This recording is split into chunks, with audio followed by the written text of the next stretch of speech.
నమస్తే అండి, నేను doctor Soumya Dasari, ENT head and neck surgeon, consultant at Himagiri hospitals. ఇప్పుడు మీకు ఒక షార్ట్ టాపిక్, ఒటాల్జియా అంటే ఇయర్ పెయిన్. ఇయర్ పెయిన్ వల్ల కాజెస్ ఏంటి, దేనివల్ల వస్తుంది, బ్రీఫ్గా ఒకసారి మీకు చెప్తాను. సో మనకి ఇయర్ పెయిన్ అంటే డిఫరెంట్ కాజెస్ వల్ల వస్తుంది. దాన్ని ప్రైమరీ ఒటాల్జియా, సెకండరీ ఒటాల్జియా అంటారు.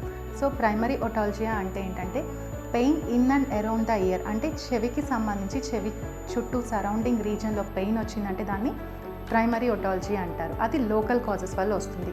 అదే మనకి సెకండరీ ఒటాలజీ అంటే రిఫర్డ్ పెయిన్ అంటారు. దాన్ని అంటే బాడీలో మనకి వేరే రీజన్ దగ్గర పెయిన్ వస్తుంది, కానీ ఆ పెయిన్ ఇయర్కి రిఫర్ అవుతుంది. సో దాన్ని రిఫర్డ్ పెయిన్, సెకండరీ ఒటాలజీ అంటారు. సో మనకి ప్రైమరీ ఒటాలజీ కాజెస్ వచ్చేసరికి మెయిన్గా ఈ external auditory canal, pin, tympanic membrane, middle ear, వీటి కాజెస్ వచ్చేసరికి ఫస్ట్ కాండ్రైటిస్, స్కిన్ ఇన్ఫెక్షన్స్, ఈ ఆరికల్ రీజన్ దగ్గర మనకి స్కిన్ ఇన్ఫెక్షన్స్ వచ్చిన, కాండ్రైటిస్ అంటే దానికి కార్టిలేజ్ ఇన్ఫెక్షన్ వచ్చిన, పెరికాండ్రైటిస్ వచ్చిన, దానికి ఏదైనా దెబ్బ తగిలినా కానీ మనకి పెయిన్ రావచ్చు. ఆ తర్వాత ఎక్స్టర్నల్ ఆడిటరీ కెనాల్. ఈ ఎక్స్టర్నల్ ఆడిటరీ కెనాల్ అంటే మనకి మోస్ట్లీ ఇంపాక్టెడ్ వ్యాక్స్, కామన్గా వ్యాక్స్ అనేది చాలా ఇంపార్టెంట్ కోసం మనకి. సో మనం ఫస్ట్ ఇయర్ పెయిన్ రాగానే అది వ్యాక్స్ రూల్ అవుట్ చేసుకుంటాం. అలానే ఇన్ఫెక్షన్స్, బ్యాక్టీరియల్ కానీ ఫంగల్ కానీ వైరల్ ఇన్ఫెక్షన్స్ అంటే మనకి ఓటైటిస్ ఎక్స్టర్నా అంటాము, ఫంగల్ అయితే ఓటోమైకోసిస్ అంటాము, అలానే హెర్పెస్ జోస్టర్ ఓటికస్ వైరల్ ఇన్ఫెక్షన్స్ వల్ల వస్తుందా చూసుకుంటాం.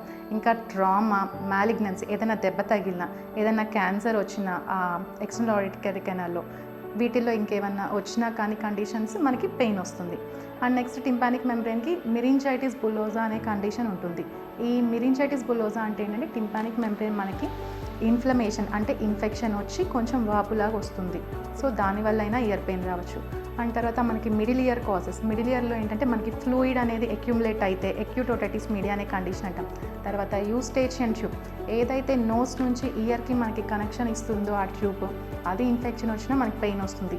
సో నోస్లో మనకి కొంతమందికి జలుబు చేసి ఇయర్ పెయిన్ వచ్చింది అని చెప్తారు. సో మెయిన్ రీజన్ ఇదనమాట. నోస్లో ఉన్న ఇన్ఫెక్షన్స్ అన్నీ కూడా ఈ ట్యూబ్ ద్వారా ట్రావెల్ అయ్యి ఇయర్ లోపలికి చేరితే మనకి ఇయర్ పెయిన్ వస్తుంది.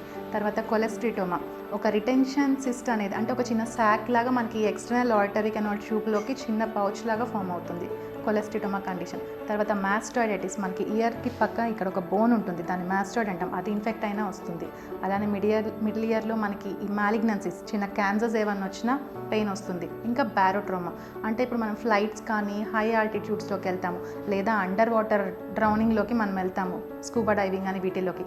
దీనిలో ప్రెషర్ చేంజెస్ వల్ల కూడా మనకి middle ear fluid pressure change వచ్చి ఇయర్ పెయిన్ రావచ్చు.